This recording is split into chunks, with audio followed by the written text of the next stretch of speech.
سوال دے رہے تھے مجھے جو جانتے ہیں میری بیگم یا میری والدین اگر پروگرام دیکھ رہے ہیں تو یہ میرے سے مراد میں نہیں پورے معاشرے کو کہہ رہے ہیں.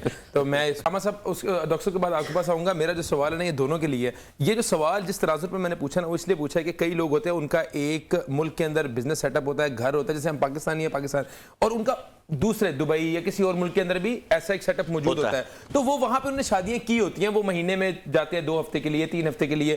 تو وہ جو ہے نا وہاں پہ جا کے ان کی وہاں پہ ایک الگ ایک فیملی پوری چل رہی ہوتی ہے. وہ مناسب نہیں سمجھ رہے کہ پاکستان کسی کو پتہ لگے ایویں ایک اور جو ہے وہ طوفان کھڑا ہو ایک حکمت کے تحت. تو اس حوالے سے میں نے یہ سوال پوچھا تھا, آپ کے اس بارے میں کیا ٹیک ہے؟ ڈاکٹر صاحب نے بڑی بہترین انداز میں, بسم اللہ الرحمن الرحیم, بہت شکریہ. دوسرے معاشرے میں کھل کے ہر جب گھر بھی جا رہا ہے, گھوم پھر بھی رہا ہے, بیگم کے ساتھ دبئی مال بھی گھوم رہا ہے, ہر چیز کر رہا ہے. ڈاکٹر صاحب نے بڑے بہترین انداز میں بات کی. پاکستان کا ماحول تھوڑا سا اس حوالے سے کنزرویٹو ہے, اور اس میں یہ ہے کہ اس عورت جس سے آپ شادی کر رہے ہیں, جس کو آپ عزت اور مقام دے رہے ہیں, جس کو آپ اپنا لائف پارٹنر چن رہے ہیں اللہ کے حکم سے, اور بات انہوں نے توحید کی ہے کہ یہ بالکل اللہ قرآن میں یہ بات کہتے ہیں کہ صرف مجھ سے ڈرو, کسی اور سے نہیں ڈرنا.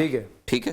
اب اس میں یہ ہے کہ یہ تو تقوی کی بات آ گئی نا, تقوی کی بات آ گئی نا ڈاکٹر صاحب. اب اس میں یہ ہے, ہم تو مسئلہ ڈسکس کر رہے ہیں ڈاکٹر صاحب, اس میں اب یہ ہے کہ وہ اولاد جو اللہ تبارک و تعالیٰ اس شادی کے بعد آپ کو دیتا ہے, اس اولاد کا آگے فیوچر بڑا رسک میں چلا جائے گا. آپ کی جو وراثت ہے, آپ کی جو پراپرٹیز ہیں, وہ اس کو پراپر آپ کے جو پہلے والی فیملی ہے, آپ کی پہلی مسز ہیں, ان کے جو بچے ہیں وہ نہیں دیں گے, وہ دینے نہیں دیں گے. اور یہ صورتحال, یہ کلیش اس طرح کا ہم مطلب یہ جائز ہے, لیکن معاشرتی صورتحال ایسی ہے یا اس طرح کی حکمت کے تحت جو ہے نا یہ کرنے سے بندہ کوئی اور گمراہی کی طرف جانے کا باہر کا, چونکہ وہ ماحول ہی اس عورت کا ہے, اس کا خاندان وہی ہے, اس کا قبیلہ سارا وہی ہے, وہاں پہ اس طرح اس کیس میں آپ کر سکتے ہیں. اس کیس میں آپ کر سکتے ہیں. میں صرف ایک بات, باقی بات کریں, صرف اس میں یہ کر لیں کہ اس مرد کو جو اگر اپنی پہلی فیملی کو اگر دوسرے ملک میں کہیں کی کر رکھی ہے یا کرنا چاہتا ہے, تو کم سے کم اپنی فیملی میں سے کسی کو اس کا گواہ ضرور بنائے, تاکہ جو بعد میں مسائل پیدا ہوتے ہیں خدا نخواستہ اس کے جانے کے بعد جو مسائل پیدا ہوتے ہیں وہ بہت خوفناک ہوتے ہیں. اس سے بہتر ہے کہ اپنی فیملی میں سے کسی کو ذمہ دار بنا دیں. دیکھیں بات یہ ہے کہ شادی صرف خواہشات نفسانی کو پائے تکمیل تک پہنچانے کا نام نہیں ہے. بالکل. شریعت مطہرہ کے بہت سارے احکامات اس کے ساتھ متعلق ہوتے ہیں.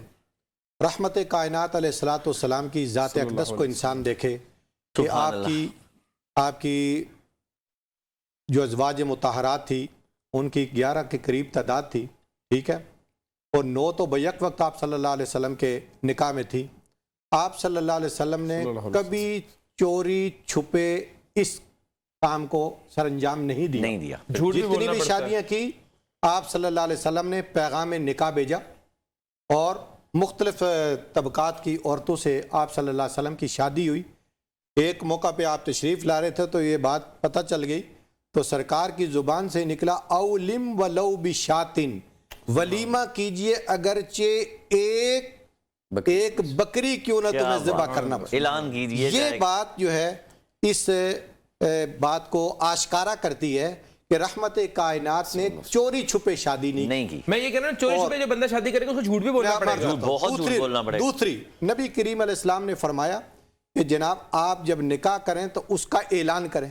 اس سے ہماری تاریخ میں بہت ساری ایسی شخصیات ہیں کہ جو علل اعلان مساجد کے اندر یہ نکاح کی ترتیب بنی, پھر اعلان کروائے گئے اور باقاعدہ دعوت نامے تقسیم کیے گئے تاکہ اس کو وسیع پیمانے پر لوگ دیکھ لیں.